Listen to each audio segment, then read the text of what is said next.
किसी भी साधना का यदि बीच में टूट जाए, आपने साधना का संकल्प लिया है और वो बीच में टूट जाए तो उसके क्या परिणाम होते हैं, बीच में छूट जाने पर फिर क्या क्या होता है, क्या आपको भुगतना पड़ता है और किस तरीके से उसके दुष्परिणाम भी हो सकते हैं। तो ये सारी चीज़ें आज मैं अपने वीडियो के माध्यम से आपको बताऊंगी। दोस्तों, यदि हमने संकल्प लिया है कि मुझे 1.25 लाख जप करना है और इतने दिनों के अंदर अंदर करना है, लेकिन बीच में ही आपका संकल्प टूट जाए, आप वो काम कर ना पाए, बीच में 2-3 दिन आपने ब्रेक दे दिया है, तो फिर उसका क्या परिणाम आपको भुगतना पड़ता है, ये मैं आज अपने वीडियो के माध्यम से आपको बताऊंगी। जय श्री राम दोस्तों, कैसे हैं आप सब लोग। दोस्तों, मैं भी ठीक हूँ। तो दोस्तों, आज का मेरा वीडियो है कि यदि आप संकल्प लें तो किस तरीके से उसको पूर्ण करें, और यदि आपने संकल्प नहीं लिया है तो फिर आपको क्या परिणाम भुगतने पड़ते हैं। ये सारी चीज़ें, संकल्प क्या होता है, क्यों लिया जाता है और किस तरीके से संकल्प लेना चाहिए कि आपका संकल्प सिद्ध हो जाए। दोस्तों, ये सारी चीज़ें आज मैं अपने वीडियो के माध्यम से बताऊंगी। और यदि आपको मेरे वीडियो पसंद आते हैं तो मेरे चैनल को सब्सक्राइब करें, मेरे वीडियो को लाइक करें, कमेंट करें और शेयर भी करें। दोस्तों, कमेंट में जय श्री राम लिखें, क्योंकि राम हमारी ऊर्जा है। तो दोस्तों, शुरू करते हैं आज का वीडियो कि साधना के लिए संकल्प क्यों महत्वपूर्ण है, और यदि संकल्प टूटते हैं तो वो कौन से कारण होते हैं जिनकी वजह से संकल्प टूटते हैं। तो दोस्तों, जब भी आप कोई साधना करते हो, किसी ईश्वर की, अपने इष्ट की आप साधना कर रहे हो, तो ये मार्ग भी ऐसा है ना कि और आगे और आगे और आगे, तो क्या करें, है ना। तो संकल्प, हाथ में जल लेकर के, उसमें फूल लेकर के हम अपना नाम, अपने पिता का नाम, अपने पति का नाम, अपने माता का नाम सब ले करके आप भगवान से बोलते हो कि हे भगवान, मैं संकल्प लेती हूँ कि मैं इतने दिन में इतने लाख जप पूरे करूँगी। ऐसे इस तरीके से आप संकल्प लेते हो। और समय, जैसे आप हनुमान जी का संकल्प लेते हो तो 9 बजे से मैं ये वाला पाठ करूँगी और इतने पाठ करूँगी, है ना। तो इस तरीके से आप संकल्प छोड़ते हैं। अब देखिए, संकल्प मतलब होता है कसम। आपने कसम खा ली, जैसे पहले बोलते थे ना, तूने ये काम नहीं करा, खा कसम, है ना। जहाँ पर कसम लग गई ना, वहाँ पर सच बोलना पड़ता है। क्यों? क्योंकि तुमने किसी को बांध दिया है, अपनी बात में आपने किसी को साथ में ले लिया है कि मैं ये करूँगा, है ना। तो यदि संकल्प टूट जाए, देखिए कई कारण होते हैं। आपको बीच में ही कोई बीमारी है, आप बीमार हो गए, या आपकी कहीं चोट वोट लग गई, या आप कहीं बाहर गए और आपको घर आने में देर हो गई, या आपके जिस समय का आपने संकल्प लिया था उस समय में आप वो काम नहीं कर पाए, या फिर महिलाओं में पीरियड्स हो गए तो उसकी वजह से भी बीच में कभी भी आपके संकल्प टूट सकते हैं। तो यदि आपके संकल्प, यानी आपके घर में सूतक पातक कुछ भी हो गया है तो आपके संकल्प टूट सकते हैं, है ना। तो यदि संकल्प टूट जाए तो फिर क्या परिणाम होंगे उसके, ये मैं आज आपको बताऊंगी।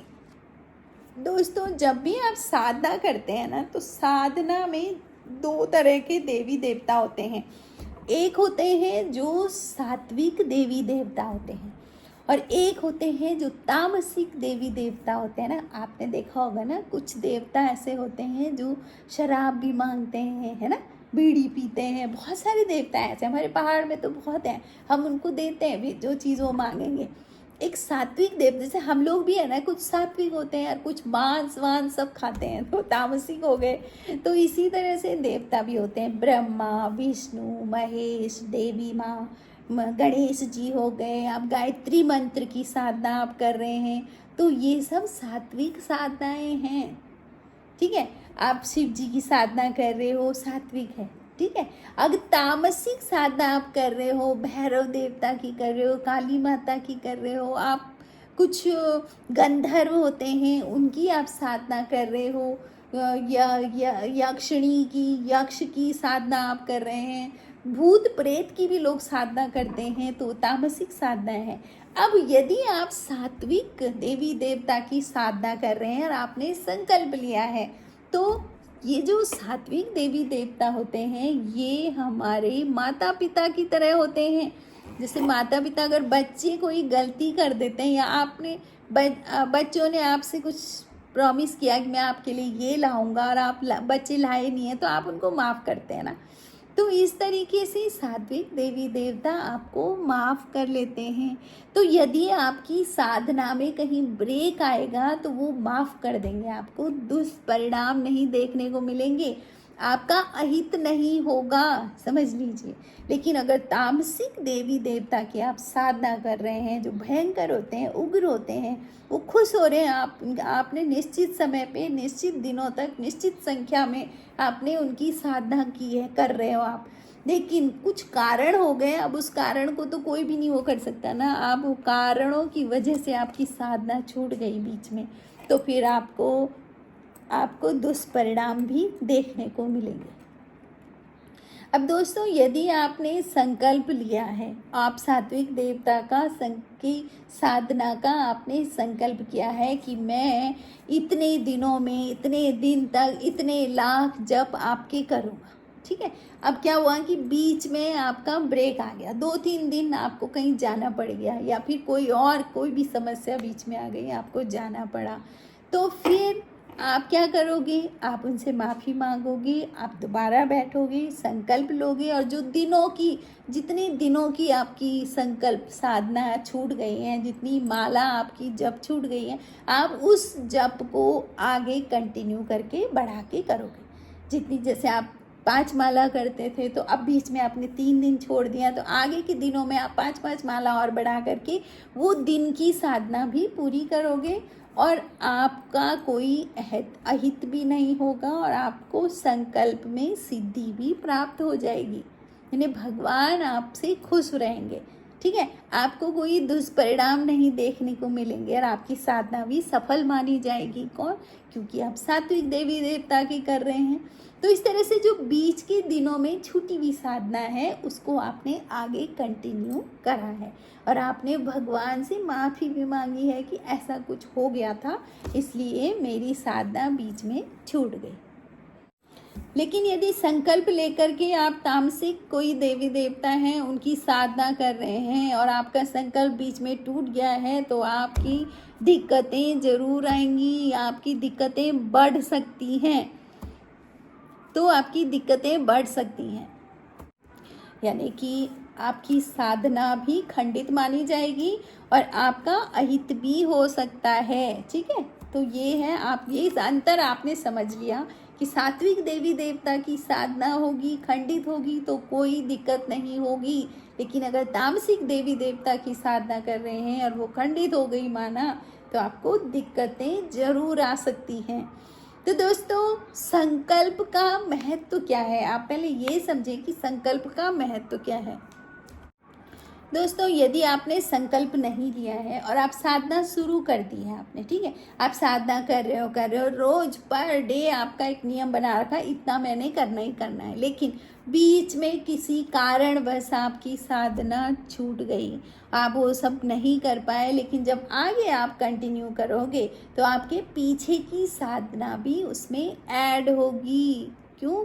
क्योंकि आपने कोई संकल्प नहीं लिया, और कोई पर्टिकुलर डेज में आपने कोई निश्चित नहीं किया था, तो इसलिए आपकी साधना वहाँ पर कंटिन्यू हो जाएगी।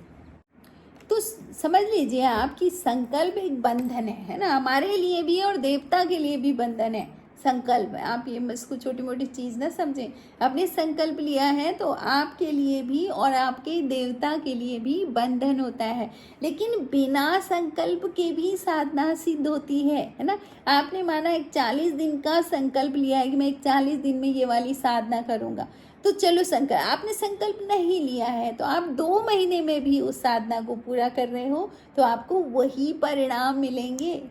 समय भले ही ज़्यादा लगेगा, क्योंकि संकल्प में तो आपने निश्चित समय रखा है, बिना संकल्प के आपने समय भी नहीं रखा है, तो वो बढ़ रहा है, लेकिन जैसी वो संख्या पूरी होगी ना, आपको उस मंत्र का फल जरूर मिलेगा। तो अगर आप बिना संकल्प लिए भी साधना करते हो तो उसका भी फल मिलता है। तो फिर अब आपको खुद सोचना है कि आप किस मंत्र की साधना कर रहे हो, किस देवता की के मंत्र की आप साधना कर रहे हो, तो उस हिसाब से आप संकल्प लें। तो फिर इस तरीके से एक संकल्प लें कि आपका संकल्प बीच में ना टूटे। तो दोस्तों, आपको वीडियो कैसे लगा आप कमेंट ज़रूर करें, और कमेंट में जय श्री राम लिखें। और इससे भी ज़्यादा ज़रूरी है आप अपनी साधनाएं कंटिन्यू रखें। देखिए किस तरीके से आप कल्प वृक्ष के नीचे बैठेंगे और आप जो जो चाहोगे आपको वो सब कुछ मिलेगा। तो दोस्तों, थैंक यू फॉर वॉचिंग।